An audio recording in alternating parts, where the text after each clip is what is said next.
um tempo, muitos de nós acabamos trocando a paixão inicial por uma série de outras coisas, tradições, por debates doutrinários. Se você for para a internet, então, tem gente que perde a amizade para ficar debatendo quem é que vai mais para o céu do que o outro. Discussão entre irmãos. Ou pior, quando nós nos tornamos crentes presos à zona de conforto. Hoje, ao olharmos para a carta à igreja de Éfeso, veremos um alerta seríssimo que Deus traz para nós. Não adianta termos doutrina correta, não adianta termos todas as nossas atividades bem organizadas, não adianta até ter zelo pela verdade, se o amor por Cristo não for o centro de todas as coisas. Então hoje nós vamos responder algumas perguntas. Presta atenção nas perguntas que esse sermão vai responder. Primeiro delas, como voltar ao primeiro amor? Segunda pergunta que o sermão vai responder, o que realmente significa amar a Cristo acima de todas as coisas? E por fim, e o que podemos fazer quando percebemos que esse amor se foi? Então te convido, meu irmão, minha irmã, a abrir a sua Bíblia, acompanhar a leitura da carta de Jesus à igreja de Éfeso, ou seja, abra sua Bíblia em Apocalipse, capítulo 2, versículos 1 até o versículo 7. Apocalipse, capítulo 2, versículo 1 até o versículo 7. Eu sei, talvez a sua Bíblia seja de versão diferente, então você pode acompanhar a leitura com a gente, mas não deixe de manter a sua Bíblia aberta. O nosso desafio é sempre ouvido na palavra e olho na Bíblia. Apocalipse, capítulo 2, versículos 1 até o 7. Diz assim a palavra de Deus: ao anjo da igreja em Éfeso escreva: estas são as palavras daquele que tem as 7 estrelas em sua mão direita e anda entre os 7 candelabros. Conheço as suas obras, o seu trabalho árduo e a sua perseverança. Sei que você não pode tolerar homens maus, que pôs à prova os que dizem ser apóstolos, mas não são, e descobriu que eles eram impostores. Você tem perseverado e suportado sofrimentos por causa do meu nome, e não tem desfalecido. Contra você, porém, tenho isso: você abandonou o seu primeiro amor. Lembre-se de onde caiu, arrependa-se e pratique as obras que praticava no princípio. Se não se arrepender, virei a você e tirarei o seu candelabro do lugar dele. Mas há uma coisa a seu favor: você odeia as práticas dos nicolaítas, como eu também as odeio. Aquele que tem ouvidos, ouça o que o Espírito diz às igrejas. Ao vencedor darei o direito de comer da árvore da vida que está no paraíso de Deus. Primeiramente, vamos a uma breve contextualização do nosso texto dessa noite.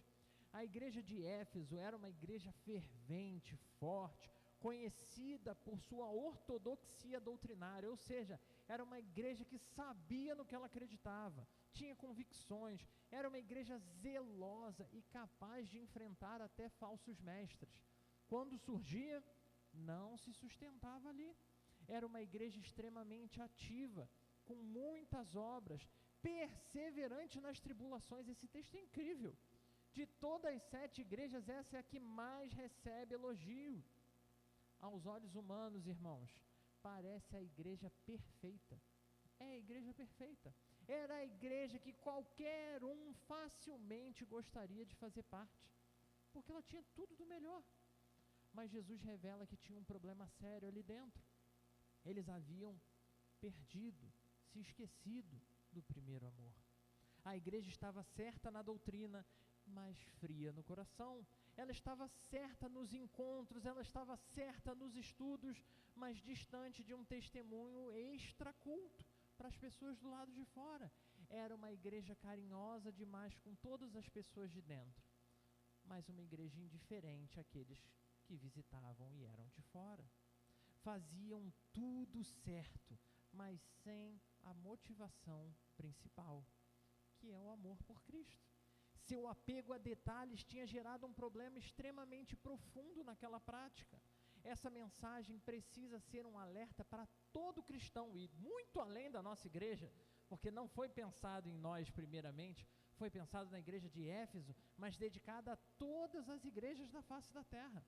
Então essa mensagem é um alerta para nós, e especialmente nesse dia de 3 anos de aniversário, porque não basta termos muita tradição, não basta termos muita organização, não basta termos a doutrina correta, não basta acertar em quase tudo, se nós deixarmos escapar o amor de Jesus Cristo. Se isso escapar, tudo se coloca por perder. Estamos falando sobre reconstruir quem eu e quem você é em Cristo, quem nós somos enquanto igreja. E a primeira coisa a ser reconstruída tem que ser o nosso amor por Jesus Cristo. Não adianta termos uma igreja com uma estrutura sólida, se o nosso coração continuar se esvaziando rápido demais. E como é fácil, meu irmão, seja sincero, avaliando a história do cristianismo que você conhece, a sua vida, a vida das pessoas próximas a você, como é fácil a gente cair se sentindo ser um bom cristão. Até porque, se você olhar ao redor, são tantos péssimos exemplos de cristão que faz a gente parecer até um nível especial. E aí a gente começa a se agarrar a coisas. Então Cristo chama a sua igreja a um processo de reconstrução espiritual. A primeira parte dessa reconstrução, o primeiro chamado que ele faz é a necessidade de lembrar-se de onde caiu. Segundo, de se arrepender. E terceiro, voltar a praticar as mesmas obras lá do início. Já falei aqui, nós não somos a igreja de Éfeso, até porque ela era a igreja nota 99. Então a gente está afastado da igreja de Éfeso, mas somos uma igreja que ama o Senhor, que serve de todo o coração, que vive uma sã doutrina e por vezes também acaba se agarrando a detalhes demais. Então vamos ver 3 passos práticos para reconstruirmos o nosso primeiro amor, de acordo com o que esse texto traz para nós nessa noite. Seguindo a ordem que o texto nos propõe, o ponto de partida então é claro, é necessário reconhecer o nosso erro. Anota aí o ponto 1, porque ele vai ser importante para quarta-feira. Ponto 1, lembre-se de onde caiu. A gente vai encontrar essa advertência no versículo 5, na primeira parte dele. O ponto de partida tem que ser lembrar de onde caímos. Jesus não está pedindo para ficarmos presos ao passado.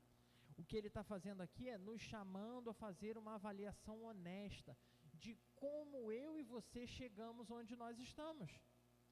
Muitos de nós, lá atrás, começamos a caminhada cristã cheios de paixão. Vocês lembram de como foi a caminhada com Cristo? Seu primeiro compromisso na igreja, um momento que você realmente falou, caramba, eu sou de Jesus Cristo, cara. Cheio de paixão, disposto a qualquer coisa. Eu ouvi o irmão Samuel falando de como foi a luta dele, como ele se empenhou, como serviu. Gente, é só a gente olhar para trás, como Deus já fez coisas extraordinárias. Íamos a todos os cultos, falávamos de Cristo para todo mundo, orávamos com fervor incomparável. E agora? Talvez você ainda esteja fazendo tudo certo. Talvez as pessoas olhem para você e falem, caramba, olha só, fogo puro do Espírito. Mas dentro, lá dentro, o coração se esfriou. A doutrina continua firme, mas a paixão, a entrega se perdeu. Muitas vezes até nossas práticas de evangelismo, irmãos, acabam se tornando práticas engessadas, quando a gente começa só a fazer porque tem que fazer. E aí eu só faço se o Marcelo fizer, eu só faço se o irmão Sebastião fizer, se o irmão Bartolomeu fizer, eu só faço se o Samuel fizer, e eu vou botando cada vez mais pessoas, me isentando do qual é a minha responsabilidade. Então o que fazer quando eu identifico essas coisas? E o que o texto nos diz é lembre-se de como você orava no início da sua caminhada. Lembre-se de como o pecado te incomodava, ou como você ficava angustiado, clamando por santidade. Deus, me abençoa, me ajuda a lutar contra o meu pecado. Lembre-se de como você amava falar de Jesus. Tudo era Jesus, cara. Você citava a Bíblia, você apontava que tinha esperança. Se essa lembrança de olhar para trás e ver o que você já fez e o que você já viveu, traz à sua mente um contraste doloroso com como tem sido o seu presente, é hora de reconstruir. Agora vem um alerta pastoral, e aqui eu quero muita atenção, meu irmão, minha irmã. Quando Jesus diz, lembre-se de onde caiu, Ele não está te perguntando se você percebe que caiu. O que Ele está dizendo é, você é fiel, mas caiu. Ele já afirma que a queda aconteceu da melhor igreja que o livro de Apocalipse apresenta. Caiu. A ordem não é para discutir se estamos bem ou não, é para lembrar de onde foi que nós deixamos esse amor esfriar.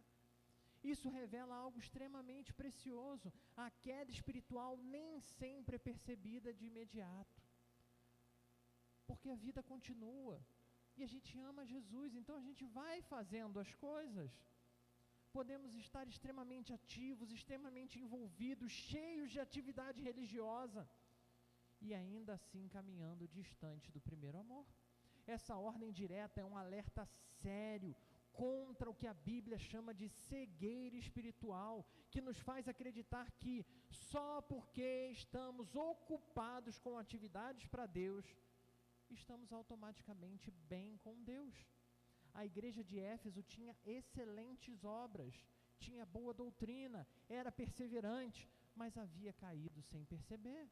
E essa queda não está necessariamente atrelada a pecado direto, e isso é importante.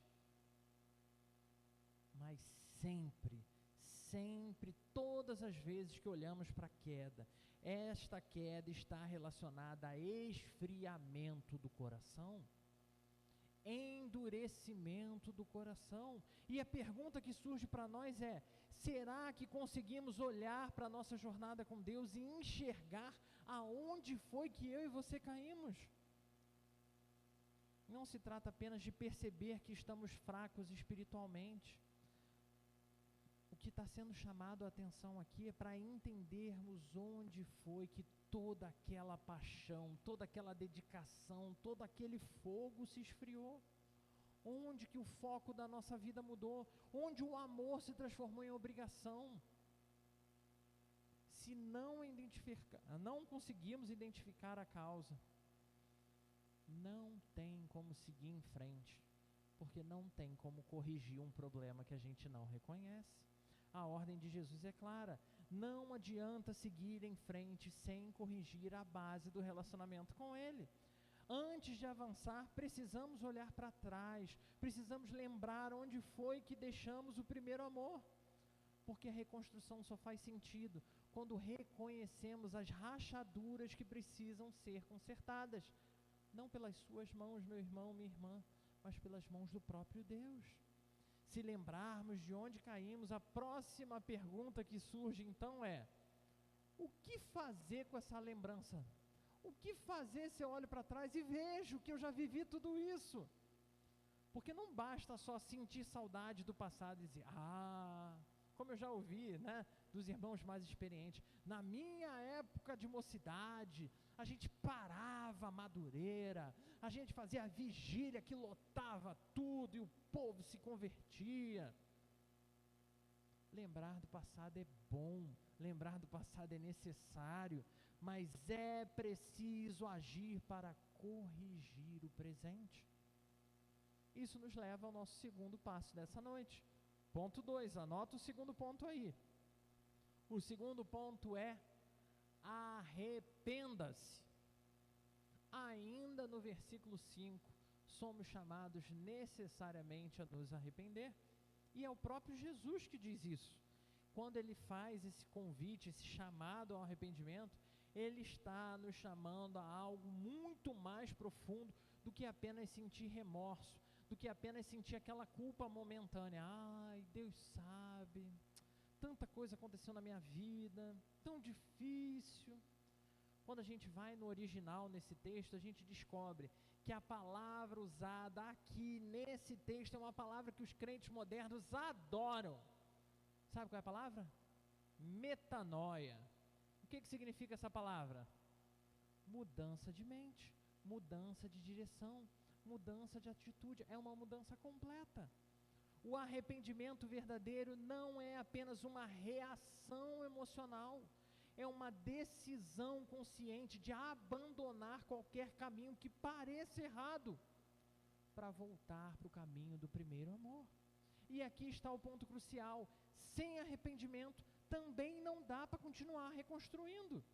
A gente pode ajustar as práticas, a gente pode reformar comportamentos, pode incrementar nossas atividades religiosas, mas se não houver uma mudança genuína dentro dos nossos corações, tudo não vai passar de fachada, e em pouco tempo essa igreja está fechada de novo. Aqui, enquanto eu estudava esse texto, me veio uma imagem muito nítida. Você já viu aqueles vídeos que um pai ou uma mãe quer ensinar um filho a comer? Aí pega a comidinha assim na colher, tenta dar na boca e a criança faz assim.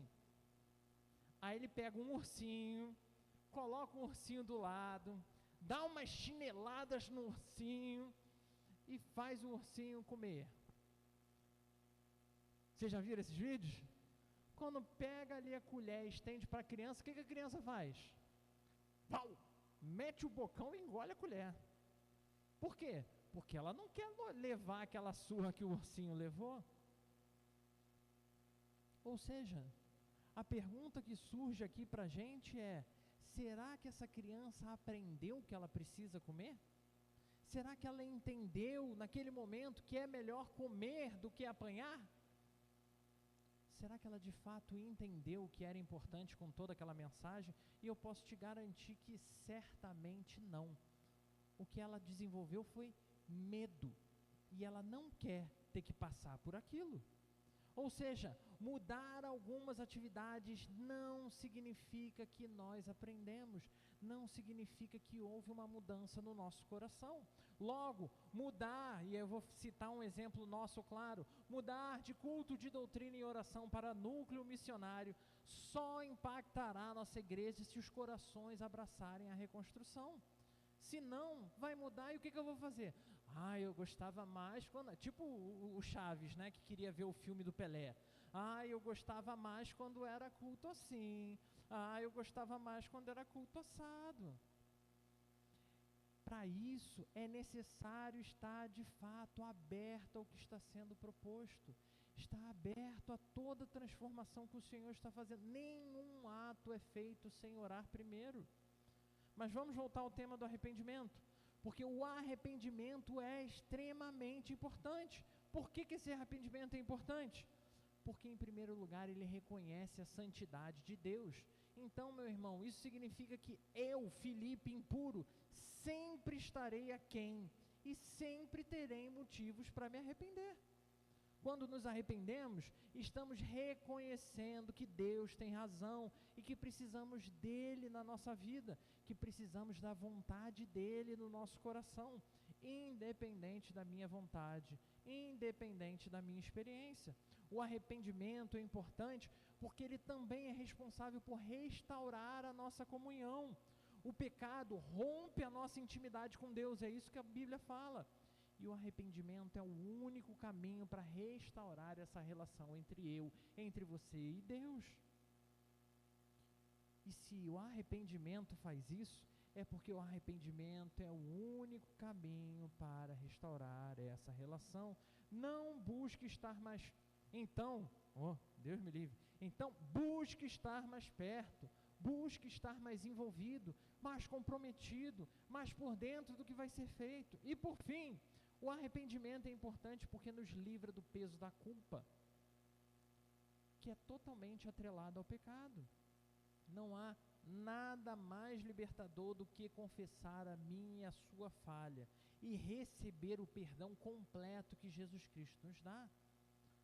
A culpa é um sentimento que nos aprisiona, mas o arrependimento é a resposta de Deus que nos liberta. E algo essencial nesse processo é termos um coração ensinável, disposto a viver esse arrependimento. A grande dificuldade de muitos cristãos não é reconhecer que erraram, mas admitir que precisam de uma nova direção, que precisam mudar. Precisamos aprender a ter um coração que aceita a correção sem endurecer, que entende que discipulado é aprender um pouquinho a cada dia, porque nenhum de nós tem condição de engolir tudo de uma vez. E tem um detalhe muito precioso aqui: Jesus não diz, arrependa-se ou eu vou te abandonar. Ele diz, arrependa-se ou eu mesmo virei até você. Isso significa que ele não quer abandonar o seu povo. Ele quer corrigir a nossa rota para uma melhor caminhada com ele. Mas para isso, precisamos de fato estar dispostos a ouvir e obedecer. Então, o que fazer? Primeiro, orar pedindo a Deus para revelar que áreas da nossa vida precisam de verdade de arrependimento. Segundo, ter humildade para reconhecer os erros diante de Deus e, se necessário, os nossos erros diante das pessoas. Terceiro, precisamos mudar as nossas atitudes, não apenas as nossas palavras, mas as nossas atitudes, a forma como a gente fala, a forma como a gente age, a forma como a gente testemunha. Se queremos reconstruir nosso relacionamento com Jesus, precisamos começar com um arrependimento sincero, que aceita a correção que vem de Deus, com humildade, com confiança na boa mão do Senhor acima da nossa vontade. Porque a verdadeira transformação não começa com a mudança de comportamento, mas com a mudança que vem acontecendo dentro do meu e do seu coração. Se arrependimento é parar de fazer o que estava errado, o que vem depois então? O que mais eu preciso fazer? Agora é preciso fazer o que é certo. Isso nos leva ao nosso terceiro passo. Ponto 3, anota aí o terceiro ponto. Ponto 3, pratique as obras do princípio.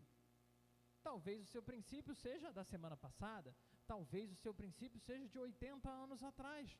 Quando Jesus diz, pratique as obras que praticava no princípio, no versículo 5 também, ele não está apenas nos chamando para um encontro emocional, para um retorno, ai Senhor, que lindo, estou aqui de volta. Ele está nos chamando para uma ação prática, deliberada e constante. O que caracteriza o amor verdadeiro não são palavras ditas, são ações que refletem o que é o amor de Deus. Como a gente vai ter instrução na própria palavra, que o amor entre nós é o que vai fazer o povo lá fora olhar e ver que nós somos de Deus. E isso traz uma verdade poderosa. Enquanto houver vida, ainda é tempo de recomeçar. Se estamos respirando, é porque Deus tem planos para nós. Ainda que seja nos deparar com a realidade que Ele nos chama a voltar para aquela mesma vibrante ação, não com as mesmas forças que se tinha no passado, mas com o mesmo amor pelo Senhor. Ainda que as nossas mãos e os nossos pés não tenham o mesmo vigor do passado, precisam estar comprometidos com a obra dele. Isso vale para o mais jovem, mas especialmente para aqueles que têm mais experiência com Deus. A idade não invalida o chamado de Deus. Meu irmão, minha irmã, não deixe essa mensagem do inferno entrar no seu coração, porque muito pelo contrário, o que a Bíblia vai nos dizer é que os nossos irmãos mais experientes são essenciais, porque eles trazem a voz da sabedoria da caminhada. Se você está vivo, ainda há obras a serem feitas. Nenhum amém? Vou repetir. Se você está vivo, ainda há obras a serem feitas. Ainda existem frutos a serem colhidos. O Senhor continua fazendo a obra na sua vida, meu irmão, minha irmã, não tenha dúvida disso. Jesus não chamou a igreja de Éfeso a fazer coisas novas. Ele chamou a retomar as coisas essenciais que já foram feitas e foram perdidas. Orar com paixão, evangelizar com ousadia, mas ele não vai querer ouvir, mas não importa, você precisa falar. Servir a Deus com alegria, servir a Deus com motivação. E aqui, irmãos, não é inventar uma fórmula nova para inventar a roda eclesiástica, é voltar à essência do Evangelho. E isso nos leva também a aplicações práticas para retomarmos as nossas primeiras obras. Ou seja, de novo, olha quantas vezes repetimos isso essa noite. Primeiro, volte a orar como você orava antes. Não por obrigação, porque não orou hoje, mas com sede de conversar com Deus, de ouvir o Senhor. 2, volte a ler a palavra, não apenas para saber um pouquinho mais, mas para de verdade mostrar o quanto você ama o seu Senhor. 3, volte a servir, não pelo reconhecimento de ninguém, mas como expressão do amor a Deus, para a glória de Deus, para a honra do seu nome. 4 e último desse ponto, testemunhe sobre Jesus Cristo, não de forma automática, mas com a alegria de quem sabe que é portador de boas novas. Sempre há oportunidade de praticar boas obras. Irmãos, quando a gente olha para a Bíblia, é cada história maravilhosa. Abraão, Moisés, Ana, Simeão, todos foram homens e mulheres usados poderosamente por Deus já em idade avançada. Suas orações têm poder, seu testemunho tem impacto, sua sabedoria é essencial para a igreja caminhar. Ou seja, enquanto houver vida, segue existindo propósito em Jesus Cristo. E se Deus não te chamou para ir para a glória ainda, isso me fez lembrar até da pregação do pastor Paulo, né? Na minha posse aqui na igreja, que ele estava se despedindo da vida, ele falou lá de Davi, né? Irmãos, os irmãos até me perguntaram se meu pai ia morrer. Ele não vai morrer não. Ore pelo pastor para que ele não se vá, amém? Então, continua orando aí por ele.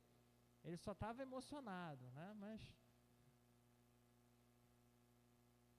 praticar as obras do princípio é retomar o caminho original, ou seja, com a mesma paixão, com o mesmo vigor, com o mesmo amor. Não importa quanto tempo de fé você tem, o chamado para reconstruir o primeiro amor vale para todo aquele que serve e segue a Jesus Cristo.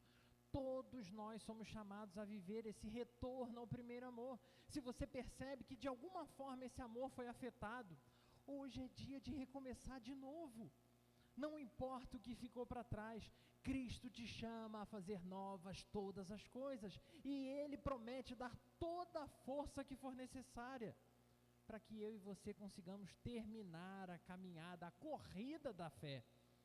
Chegamos ao final dessa mensagem, e não podia haver um presente melhor para os 3 anos da nossa igreja, do que esse chamado urgente e amoroso de Jesus, que é: voltem de novo e de novo àquele primeiro amor.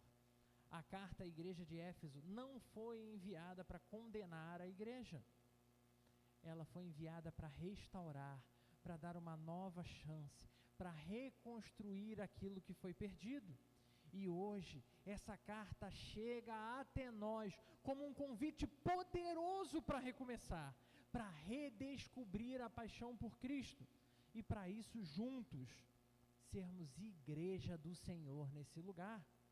Falamos então sobre 3 pontos fundamentais, você se lembra dele? Primeiro, lembre-se de onde caiu. Jesus não perguntou se percebemos que caímos, ele afirmou o que aconteceu e que a gente precisa lembrar, porque a verdade é que nenhuma igreja cai apenas uma vez. As rachaduras começam, e toda rachadura começa pequena, e o primeiro passo para reconstruir é olhar honestamente para onde a paixão se esfriou. Seja naquela oração que deixou de ser prioridade e você foi abandonando, seja naquela palavra que ficou presa por medo do que os outros iam dizer, do que os outros iam pensar, ou naquela rotina religiosa que sufocou a sua alegria de servir a Deus. Precisamos lembrar para não repetir os mesmos erros do passado. Então, olhe para trás, mas olha com propósito. Lembre-se do tempo que você orava com fervor, em que ler a Bíblia era um prazer, em que falar de Jesus não era um peso. Arrependa-se. O segundo passo é o arrependimento sincero, profundo, sem desculpa, sem inventar mais moda. Não um remorso passageiro, irmãos, mas de fato a metanoia, mudança de direção em Jesus Cristo. E sabe o que é mais lindo no arrependimento?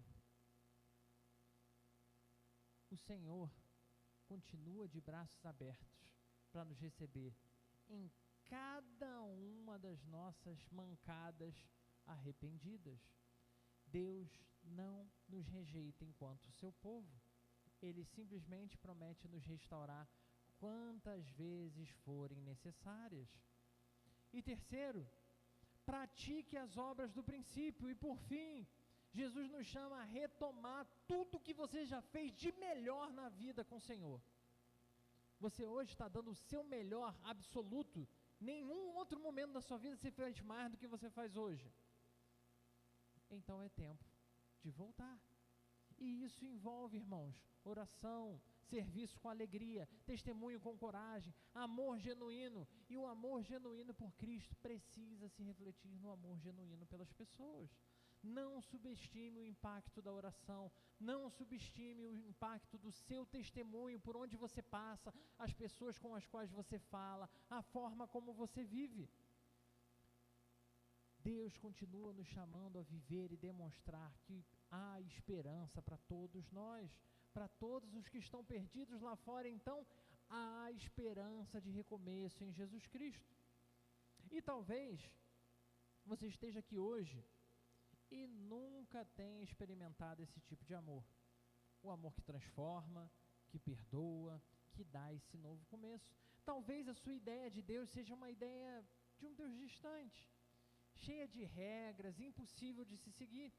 Mas eu quero te dizer algo que a Bíblia nos apresenta. O amor de Jesus não é sobre o que você pode fazer por merecer, mas sobre o que Ele fez por você. Quando Jesus morreu na cruz, Ele estava abrindo um caminho para que você pudesse de verdade conhecer o amor, para que você pudesse ser perdoado, para que você pudesse ser transformado. Não importa quem foi, o que fez, ou quão longe você possa achar que está. Jesus segue sendo o mesmo poderoso Deus, capaz de fazer novas todas as coisas. Te convido hoje, meu irmão, a conhecer o verdadeiro amor encarnado chamado Jesus Cristo. Mas não confunda as coisas. O convite não é para mais uma religião. Não é para você amar mais a IPB do que você amava antes, mas para um relacionamento real com aquele que morreu para dar um novo começo para você. Porque acredite, nada nesse mundo pode preencher o vazio do seu coração.